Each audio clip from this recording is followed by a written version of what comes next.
आमच्या कित्येक बांधवांनी आपल्या प्राणाचं बलिदान दिलेलं आहे मराठा आरक्षणासाठी। मराठा समाज असा आहे की आतापर्यंत त्यांनी मोठ्या भावाची भूमिका पार पाडलेली आहे, पण सगळ्या भावांना सांभाळता आता तोच रस्त्यावरती आलेला आहे। आमच्या मराठा समाजाच्या दानशूर लोकांनी हे सगळं आयोजन केलेलं आहे। मराठा म्हणून येते की तुमचे राजकीय जोडे, तुमचे जातीचे जोडे सगळे बाहेर ठेवा। मराठा नेते मनोज जरांगे पाटील यांची उद्या पुण्यामध्ये सभा आणि शांतता रॅली होणार आहे। याचं नियोजन जे आहे ते कशा पद्धतीने असणार आहे हे आपल्याला मराठा सेवक सांगणार आहे। ताई, कशा पद्धतीने नेमकं नियोजन असणार आहे? प्रथम सगळ्यांना जय शिवराय। आज मराठा आरक्षणासाठी आपण जी बाईट घेत आहात, ह्या बाईटच्या माध्यमातून सगळ्या समाजाला जाग यावी, त्यासाठी आम्हाला एक भेटलेला दुवा आहे असं मी समजते। आणि उद्या जी मनोज जरांगे पाटलांची जी रॅली होणार आहे ती शांतता रॅली होणार आहे आणि त्या शांतता रॅलीची सुरुवात सारसबाग इथून होणार असून ती इथून जंगली महाराज रोडपर्यंत जाईल। जंगली महाराज रोडवरून डेक्कन जिमखान्यापर्यंत त्याचा समारोप होईल आणि बाकीचं उर्वरित जे आहेत ते आमचे अतुल भाऊ सांगतील।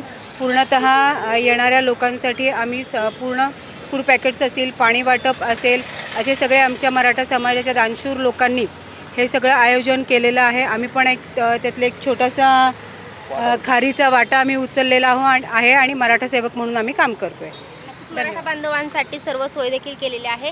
दादा, कोणाकोणाची उपस्थिती असणार आहे या सभेत? उद्या आम्ही जे वेगळ्या भागात पुण्यातल्या मीटिंग घेतल्या की पुण्यातली पेठा असतील, उपनगर असतील, त्यामध्ये सर्वपक्षीय लोक, सर्व धर्मीय लोक यात सहभागी आहेत। आणि याच्यामध्ये माननीय जरांगे पाटील यांनी आवर्जून सगळ्यांना आवाहन केलं की मराठा म्हणून येते की तुमचे राजकीय जोडे, तुमचे जातीचे जोडे सगळे बाहेर ठेवा, कारण सगळ्यांनाच गरज आहे।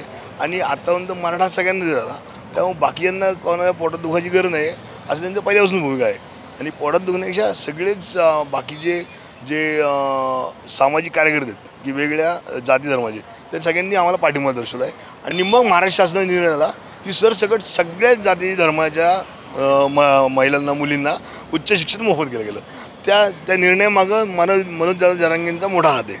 त्यांनी आग्रह धरल्यामुळे शासन निर्णय घेतला की जे सरसकट सगळे सोयींसकट आरक्षण आम्ही मागतोय त्याला पळवाट होऊन समजा शासनाने म्हणले असं की तुमच्या मराठा समाजाच्या मुलींना उच्च शिक्षण आम्ही मोफत देऊ।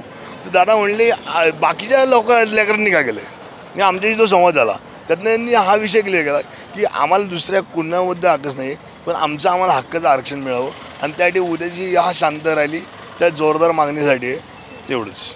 नक्कीच ताई, आपण पाहतोय की बऱ्याच दिवसांपासून हा मुद्दा जो आहे तो पेटलेला आहे। आणि काय वाटते तुम्हाला ह्या रॅलीतून, किंवा काय कुठे मार्ग निघेल का, मागणी पूर्ण होईल का, काय वाटतं? लढाईमध्ये वाया गेलेल्या आहेत आणि ही जरी पिढी आमची वाया गेली तरी आता आम्ही मागे हटणार नाही आहे। आमच्या कित्येक बांधवांनी आपल्या प्राणाचं बलिदान दिलेलं आहे मराठा आरक्षणासाठी। आणि ही मराठा समाज असा आहे की आतापर्यंत त्यांनी मोठ्या भावाची भूमिका पार पाडलेली आहे, पण सगळ्या भावांना सांभाळता आता तोच रस्त्यावरती आलेला आहे। आणि त्याला कुठेतरी प्रवाहात येण्यासाठी त्याला आरक्षणाची गरज आहे। आणि कालांतराने तो प्रवाहित झाला, तो प्रवाहात आला की तो या आरक्षणाचा त्याग करायला सुद्धा पुढे मागे बघणार नाही आहे। त्याच्यामुळे आता जे जरांगे पाटलांच्या नेतृत्वाखाली जी रॅली निघते त्या रॅलीमध्ये दीनदुबळे, कष्टकरी, माईबाप असतील माझे, किंवा माझ्या बंधू भगिनी असतील ज्यांच्यावरती आरक्षणामुळे अन्याय झालेला आहे, ते सगळे या रॅलीमध्ये सहभागी होणार आहेत।